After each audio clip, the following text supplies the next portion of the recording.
New Year namin, March. At welcome, pinakabago, Clarice din.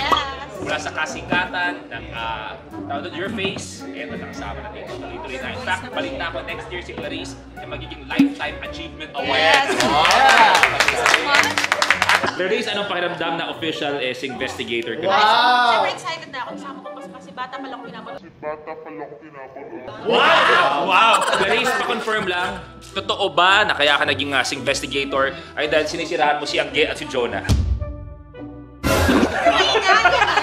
Pero lang lahat yung sinabi ko. Nakarating nga sa amin yun eh. Pero kaya pagtantong gipit pala si Clarice. Galing nyo nga kahapon eh. Alam niyo buong araw, kagabi umiiyak ako pag-uwi. Bakit? Pero sabi ko, ano bang nagawa akong maganda sa life ko para ipagsama-sama tayo lahat?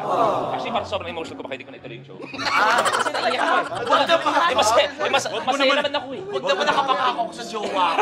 Ako nga, Diyos ko, hindi pa ba yan itong damit ko? Mental health na lang. Mental health, diba sabi ko sa'yo? Bye-bye!